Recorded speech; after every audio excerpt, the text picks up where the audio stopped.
All right, thanks for clicking there. I am Mike Hartmann with the Giving Review, and the other guy is John D. Saylor. John is the Director of Higher Education Policy and a Senior Fellow at the Manhattan Institute, whose work includes covering, commenting on, exposing uh, some of that which is going on in higher education with philanthropic support.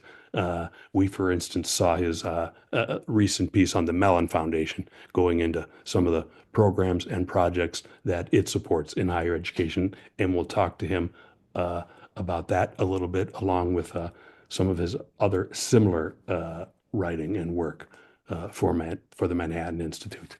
Well, first, John, how long have you been at the Manhattan Institute?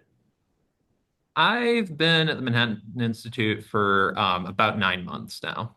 Oh, okay. How's it going so far? It's great. This is a really incredible think tank with a very impressive history. And my colleagues are just doing really tremendous things right now. Great. And you came from, is this true, the National Association of Scholars? That's correct. And are you kind of doing the same thing, or what did you do for NAS compared to what you're doing now? Yeah, so in both places, my primary role has been as a kind of investigative reporter and a watchdog for universities, and my focus has always been on trying to gain better information, better focus on what's actually going on at our universities, and it's kind of out of that. I've been brought into a lot of policy discussions and have now kind of a policy, an understanding of the policy landscape. I guess you could say the same for relevant to this conversation, philanthropy as well, because it's all, connected to the kinds of things that I research in pursuing that question. Just what is making universities do the things that we're seeing today? Hmm. So what is the scholar activist pipeline as you describe it in your work? Yeah, so it might be helpful to frame this by taking like a step back. A lot of what I get asked about these days is related to this huge shift in trust for higher education. So, 10 years ago, in surveys, just about 10% of Americans said they had little or no trust in higher education. Now it's more than 30%. And a big reason for that is a perceived political agenda in higher education. What I have found is that,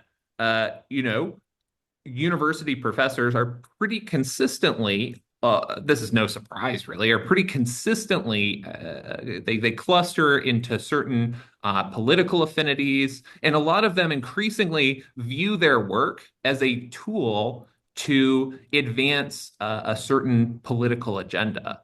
I've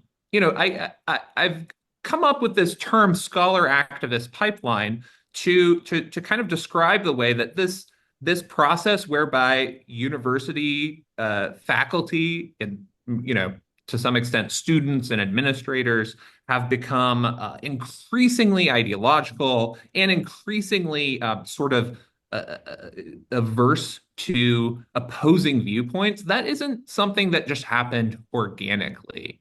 My reporting has really found that universities have worked hard to create a career path for faculty who share an activist vision for higher education, who view their research as a tool to advance a political agenda.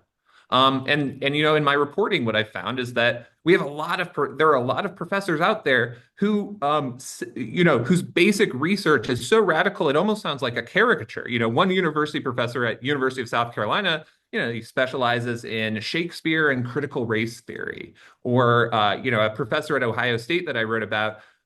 They said he said that his research is meant to advance an anti-capitalist prison abolitionist agenda. And those professors and many more were not just hired through the ordinary mechanism by which university faculty are hired, where you go through a normal departmental search. They were hired through a special program, a special kind of program that's referred to as a pipeline program, that it manages to select for individuals who share a certain ideological affinity. And now these are called pipeline programs.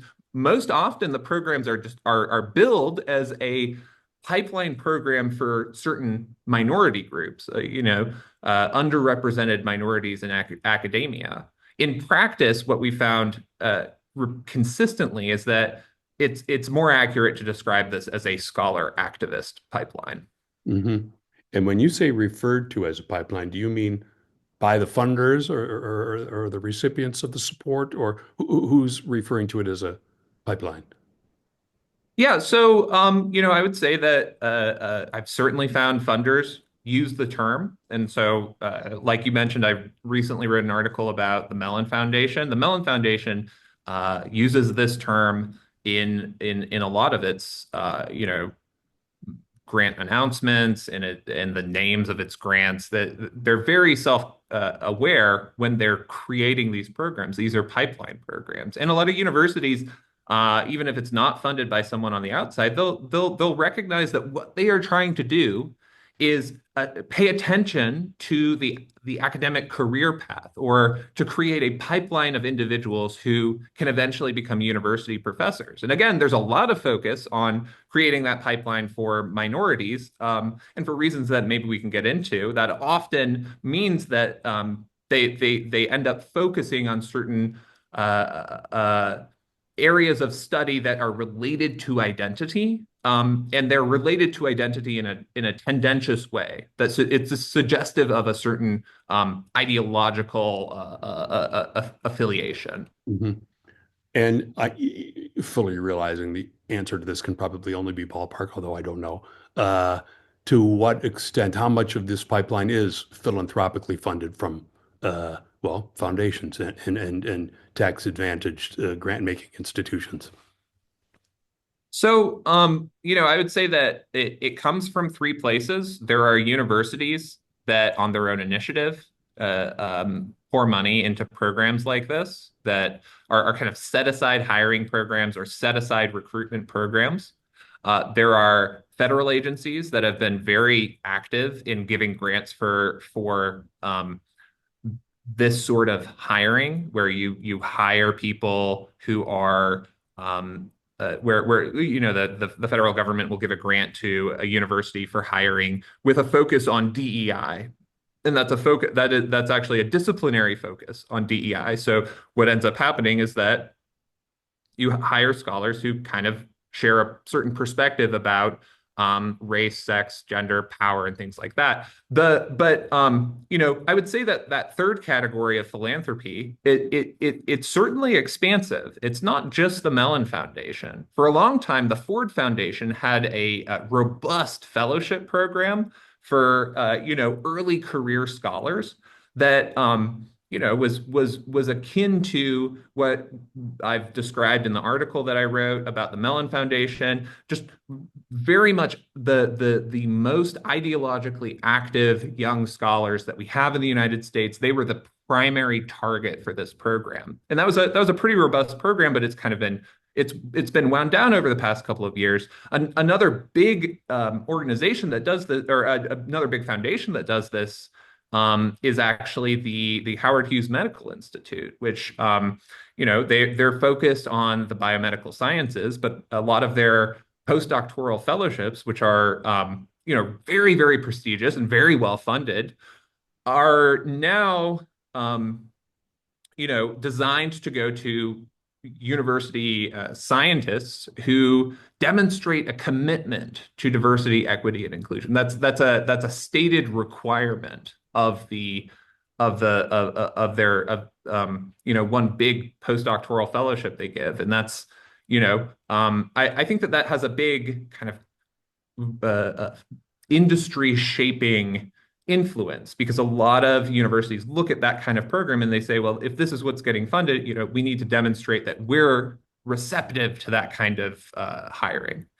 Was the Ford Foundation program wound down, as you called it, because of scrutiny being brought to bear on it? This is a mystery to me.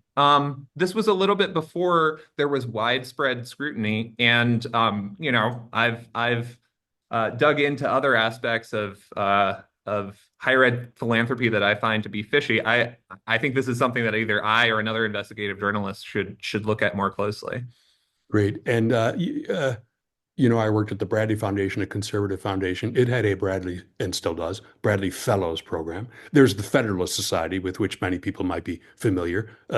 Isn't that a pipeline? Aren't there conservative pipelines? Yeah, absolutely. So, I think that there are probably a lot of conservatives who would describe what they're doing either in higher ed policy or in philanthropy as a pipeline. And now, when I report on this and bring up that universities are doing, creating a career path for a certain kind of scholar, or foundations are pouring a lot of money into programs that prioritize a certain kind of academic discipline or perspective in academia, it's worth attending to what is objectionable because of the kind of procedure, and what's objectionable because of the actual content of what's being promoted. So in some cases, universities, they have these hiring programs that say, in order to get hired, you have to be evaluated. You have to get a sterling evaluation on your diversity statement. You have to write a statement about how you're committed to diversity, and it has to be a high quality diversity statement based on our standards. And now that gets into the realm of kind of viewpoint discrimination that, if you copied and pasted a practice like that aimed at conservatives, I think the same free speech and academic freedom arguments that actually a lot of conservatives and people across the political spectrum actually have made, those would apply. If you just said, okay, instead of a diversity statement, we're going to have a patriotism statement, that would be a problem. And if that's the tool that conservatives are using to create a pipeline, then that's something that I think that's counterproductive and would be an issue. But I don't see that. What I see instead is conservatives doing what foundations have every right to do, which is they say, these areas of scholarship align with our vision for higher education, the traditional liberal arts, solid science that's focused on excellence. You can name a number of categories like this. And it's perfectly legitimate to say we want to empower people who share the traditional vision for higher education to have careers and to flourish within academia. And to the extent that places like the Mellon Foundation are doing that, they're allowed to do that. I don't think that there's any kind of legal reason, or there's not any legal or procedural argument you can make. The argument that should be made instead is something like this. This is a bad thing to prioritize. You can prioritize it, but university leaders should be more skeptical of taking that kind of money. They should be more skeptical of policies that kind of distort their vision for the university, even if they're allowed to enact those policies. But then I think there's a place for a philanthropic response, and there's actually a much needed philanthropic response, because over the last 20 years, if you were a young progressive in academia, you can look at the academic career, the academic career landscape and say, yes, there's a place for me. If I go and get a PhD, I will be able to get a job. It's a hard job market. Not everybody could say that, but there are absolutely opportunities. Whereas a lot of conservatives, they look at the academic job market and they say, I better go into law. If they're young, bright conservatives, they say, I better go into law, I better go into business. I can't do this because this is a bad career decision. And I think there's a place for universities to help fix that. There's also a place for philanthropy to do the same.